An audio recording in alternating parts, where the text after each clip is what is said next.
couple of videos this week that's popped up on our timeline of people just absolutely reading and destroying West Coast gangbangers. Charleston White is one of those people who made a video. But there was another video from someone that I don't think a lot of us know. I've never heard of him before, but he dropped a video that went pretty viral. And the best part about this video was he was absolutely correct.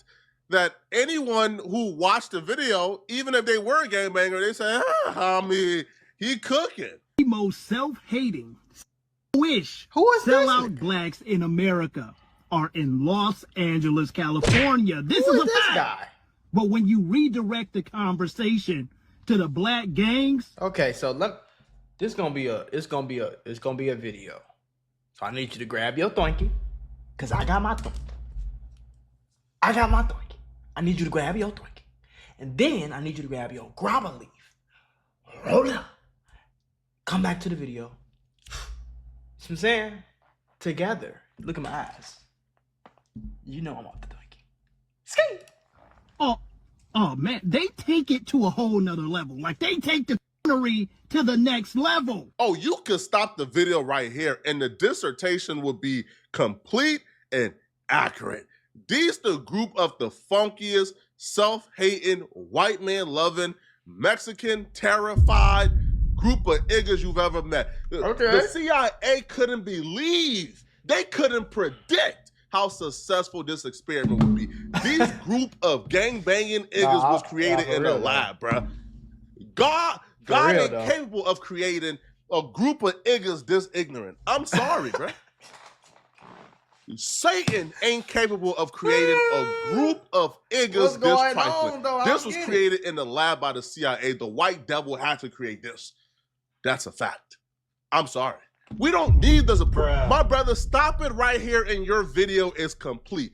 Anybody, anyone who has had the displeasure of interacting with a gangbanger will tell you, brother, you are correct. Oh, my brother, you cooking. Oh, no. No, I ain't gonna lie. In 2025, it's something wrong with all of them.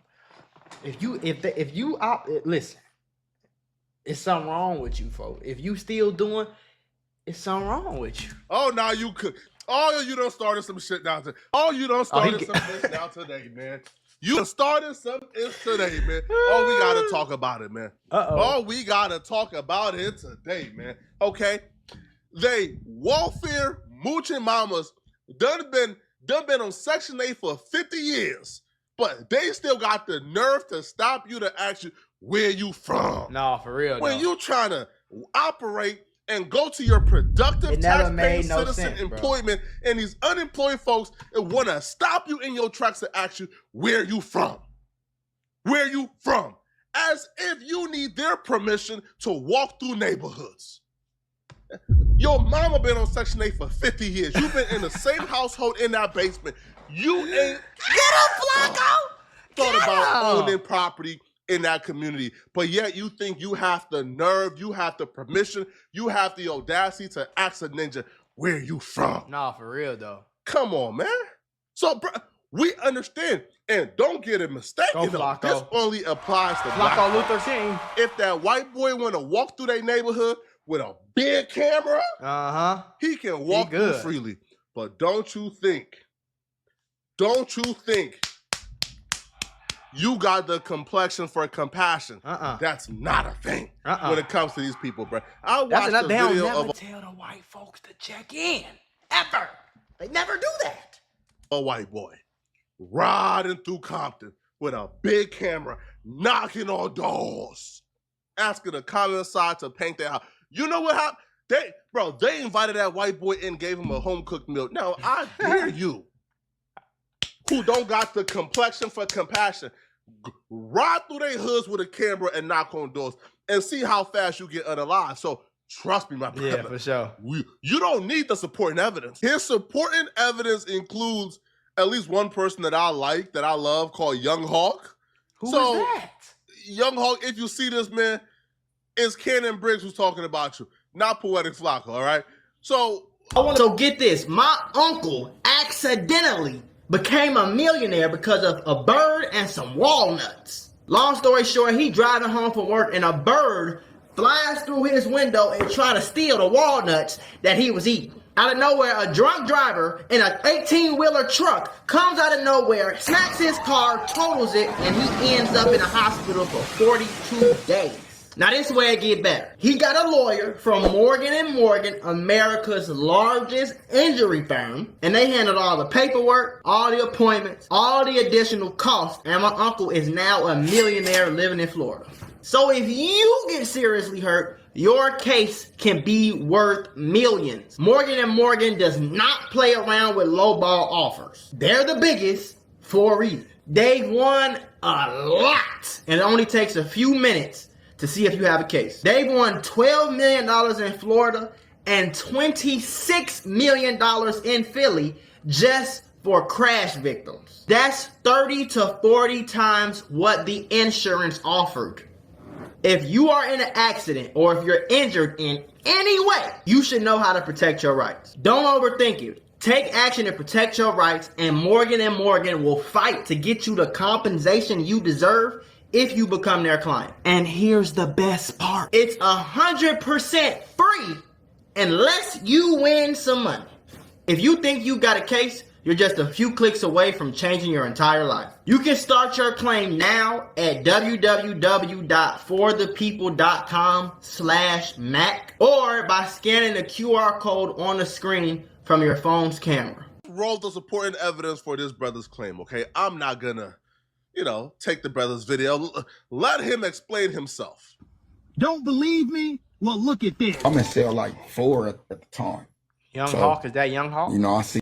I'm banging on everything. Before. Only people I'm not banging on is white boys and Mexicans. You feel me? They not my people. We appreciate it. Thank you very much. It's regular that a nigga I'ma bang on everything black that I see. Well, that's just one person. Just because one person says that doesn't mean that, well, look at this. But what about the Serenios? They're pretty tough, aren't they? Yeah, we fuck with our Mexicans though on hood. Hell yeah. We used to beef with the Mexicans, but they cool with us. Like, they good. They good people. What about the Aryan Brotherhood? That's they so cool. back. They do tattoos and time, so we be in there with them. Like, that is really how they are. I'll never forget when I first got out here within the first few days. Obviously, I'm curious about LA because I don't know about LA. That was your first mistake. Therefore, yeah. I'm going to want to take a walk. No. And in the midst of taking this walk, I go to a park where it's hundreds of people. And while I'm at this park walking through it, a black SUV pulls up to the side of me talking about where you from. And it's full of Now, of course, I told them I'm from out of state, and they drove off. But afterwards, I thought about it like, damn, I'm the only black person out here. Why me? It's all of these Mexicans, all of these white folks, and you want to bang on me. That's just how they are. Yeah, they looking for themselves. So they ain't looking for. This brother just accurately depicted the average experience of black folks in LA. No cap. I'm just being real, bro. All right, if you are a non-gangbanging, tax-paying, productive, gainfully employed person, you're going to have a very tough time in this city because your number one obstacle is always going to be the gangbanging dude who believes that he owns you. These dudes got a colonizer mindset, bro. Yeah. They do. It's just weird for a grown man to be like, how much of colonizers they are until you have enough experiences with these people, bro. They truly, in their hearts and mind, believe they have ownerships over you. And you could be somebody who's completely separated, not involved in no BS whatsoever. They're going to find a way to make your life a little bit more difficult. If you trying to be a gainfully employed, tax-paying citizen, or you trying to give back to the community or start a business in those impoverished communities to help out the communities, the first person that's going to come to give you an obstacle ain't the white man now. No, the white man is going to give you the proper permit. The white man is going to give you the proper permission to set up shop. The white man is going to give you probably some assistance to start that business. Yeah. But the IGA, the funky gangbangers is gonna pull up on you. Before that, they gonna call you a lame, a dork. You not real no more. You ain't a real street nigga no more. This, that, the third. Before you even get to this, and try to extort you, request or demand a portion of the money you make at that business. Make sure they come to your business and get whatever they want for free. And if not, and if you don't comply, well, guess what? All right. They will destroy your business. They will rob your business. They will hurt you. They will make sure people don't want to come there no more by harassing the clients. This is just how they operate, bro. when you are in this city, your number one obstacle is always gonna be the street dude, the gangbanger, and that's just a fact. I'm sorry, yo, No Jumper. There was an occasion, man. No Jumper is. I think that's what happened with No Jumper. I think he was doing regular interviews, and then somebody somehow, somewhere, some Crip blood from LA was like, "Hey, homie, you making too much money. You're gonna have to pay our taxes. So let us come on your what you call it and do this and do that, and you're gonna have to pay us, so we're gonna do this." I think that's what happened. Podcast is a platform. Because it ain't used to always be like that. That talk about everything, right? No Jumper had a store on Melrose. I remember where that. No Jumper had shirts, No Jumper had merchandise. I remember that. For No Jumper fans. Right. Some gangbanger came through and he said, "Do you know who my dad is?" The white boy working said, "No, I don't know who your dad is." I don't know, bro. I'm just working, bro. Man, that gangbanger caused a scene. The gangbanger requested free shirts. The white boy said, "What? No, I can't give you free shirts until I get permission from Adam." Bro, the gangbanger tore that place up, grabbed all the free shirts he wanted, and walked out, and then told the white boy, I'm gonna be back tomorrow because you as an employee didn't allow me to take whatever I want from out of your establishment. This is just how they operate, bro. This is not an individual. Listen, I have a mentorship called the Moolah Membership where I'm going to teach you how to get rich with business, YouTube, crypto, stocks, financial literacy, credit, every single way. Now, I became a millionaire by the time I was 23 years old. I'm going to teach you step by step for only $50. Click the first link in the description right now and get added to my group chat where I'm going to give you one-on-one help to make sure you get rich in 2024. Click it right now. Stop tweaking because we got very, very, very limited spots and I don't want you to miss this bag. One in a blue moon occurrence, bro. Yeah, this happens and when every you day. Ask especially in LA. And here's the worst part, okay? Here's the worst part. There are gang members and gang bangers. Yeah. The gang bangers is who I'm referring to right now. Yeah. The gang members are usually people who realize by the age of 25, bro, the streets are stupid. Right. And they go ahead and become gainfully employed and they move away and they become doctors, engineers, businessmen, and they start doing their own thing. Yeah. But even though they are removed from... Come on. Oh. Hi. Hi, mommy. I know you got everything but a dress. I was like, I know my man told me notifications. And I knew you weren't gonna get no dress in the damn thing. I don't know where you go for the dress. Windsor. Mm-hmm. What is that? It's like a dress store, but they didn't change that up. They got like regular clothes now too, and just the particular environment. More time than not, they still have the mindset. And when you ask the average gang member, who is supposed to be the good ones, hey man, do you believe that these people should be able to extort these black-owned businesses, man, in these communities? I mean, listen, man, that's the community, bro. That's their neighborhood, man. If you want to do business in a neighborhood, bro, you got to give them people a check. This is how they operate. These crazy, people are lunatics. Everything he's saying right now is exactly why being in LA is so dangerous. You know what I'm saying? That's why you got to really be on your P's and Q's. When you in LA, when you live in LA, when you from LA, when you rich in LA, you doing business, when you get lit, anything you trying to go, you got to really understand, bro. And then the thing about it is like, okay, in Chicago, you look to your left, you see somebody, if his pants ain't set, like most of the time, you kind of could tell who the guy. In LA, bro, it'll be a white boy with a backpack and a Justin Bieber hair flip. And he will be running around talking about he a Crip and try to extort you. I'm not, listen. This is what's going on. LA is a very strange place in more than one way. That's why I got the doozy out of there. Many California niggas start look like not California. The LA talking that gang talk. Right. These is more drama filled, emotionally responsive. These got traits. We used to idolize them. Man, if we would have knew this was like this here, nigga, we would have never got down there. Cause gang banging is a bunch of boys. I say I love you, but when you do something wrong, I'm gonna get the family to hurt you. Right. What family they do that in? Right. You want to teach your brother something, so we finna punch on you to teach you. Right. Nah, nigga, we would have known these LA niggas were really lame. LA niggas. Hide behind really weird and lame. that red Most and of blue in that street that was popular. Homie, we wouldn't got that kind of respect. They would be treated just like they get treated when they come to the Midwest and it ain't a bunch of California. They some of the friendliest, nicest you can ever meet. And they very understanding when they away from their block. Right. They try to play tough and hard. That's everybody, but though. Man, everybody be trying to play crazy. Man, really, how much LA lame, homie. But when I find out them LA ain't nothing but a bunch of bullies and them ain't hard as we thought they was, they living off their reputation of gangbanging. But if you put that shit to the test, you'll find out that shit is weak. The Mexicans stay putting it to the test. Let me tell you how self-hating some of these dudes are. I seen a video recently. Apparently, I'm thinking this finna be. I think Flacco just fed up. Cause he do your homework. With my guy P Nice. Now I love P Nice, so that's my brother, and hopefully he's not upset at me telling the story. So there's a viral clip going around where they're claiming, yo, we ran P Nice out of this particular like barbecue or this baseball game, right? Right. Now, the person who's telling everybody like a real is one baseball of P Nice homie from his own section. So P Nice then came on camera and he said, "Hold on, man.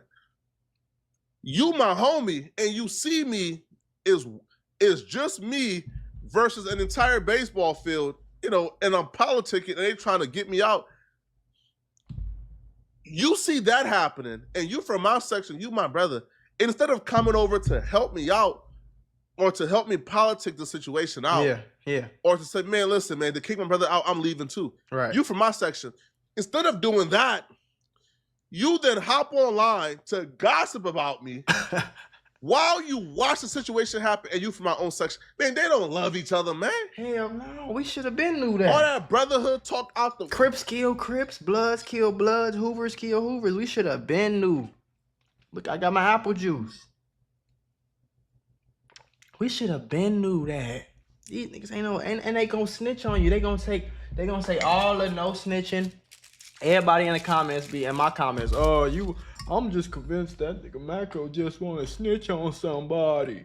Bro, 99% of y'all is not going to do no life sentence for some shit you know you didn't do, and you not snitching. You just not finna make me believe that, gang. Because no matter how rough, tough gangster these niggas claim to be, every time I see a murder case, it's always one snitch. So why y'all trying to act like I don't understand that shit. Bro, these dudes are run to the internet before any other group of people you know, bro.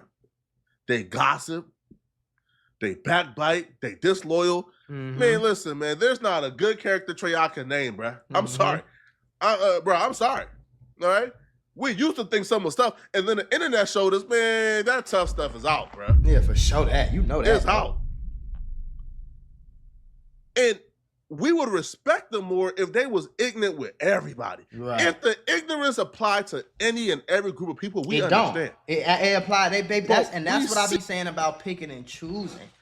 I don't like the picking and the choosing, bro. It's just something in me. Like, I just don't like the picking and choosing. Because niggas will pick and choose who they gangster with, who they gonna smack, who they gonna bully, who they gonna rob, they pick and choose, bro. Until they find out, like, oh, he really like that? Okay, let me chill out. I'm gonna go pick somebody else. And that's the weirdest shit ever to me on Bro Grade. See how they operate, how they function when it comes to the Mexicans. The Mexicans, 99.9% of gangbanging blacks is terrified of Mexicans. No cap. Terrified. Because the Mexicans don't play like that, bro. You ever seen the Narcos? Mexicans not playing, bro. See? There's a reason why those gangbanging black podcasters you see who's online gossiping about their own, gossiping about black business, right, gossiping about any unfortunate event that happened with their own. Right. Even though their audience, by the way, and don't get it messed up, the audience of the hip hop podcast, of the black YouTubers, their audience is at least 70% Hispanic because they're based in LA. Yeah. Even though their audience is 70% Hispanic. Shout out to my chicos and chicas in the comment section. I always had a bond with the Mexican people. I think I got a little bit of Latino in me. I think I'm a little bit of mixed with Chicano or their something. Audience I don't will know. want to hear you talk about some Hispanic stuff too. I don't know. They don't ever cross that line. They know better. Fix their lip to think they about to discuss some Hispanic business. They don't ever fix their lip to think they about to discuss something trendy or happening in the Hispanic community. They don't ever fix their lip to think they about to discuss a Hispanic gangbanger being caught up in some drama. It's not happening because they know better. There's a reason why you ain't never seen no black gangbanging podcaster mention the double M. Ask them what the double M is. I bet they face freeze up. Yeah. I bet they go black and blue in the face. I bet they go say gray. something about them cards. Go do something down. They don't. They won't even mention the word. There was a Hispanic podcaster called Swifty Blue. He was caught up in some drama. It was a viral news story. I watched some black gangbanging podcasters reading the news report. These group of people from Double M was arrested for this. The black gangbanging podcaster wouldn't even read it from the news report. That's how terrified they are. So yeah, bruh. So yeah, this man is cooking. Shout out to the brother Cannon Briggs, man. Brother, you cooking. Shout out to you, man. But y'all let me know in the comment section, do y'all believe that we got it wrong? Do y'all? No, everything he just said is what I've been saying on this channel for years. Do your homework.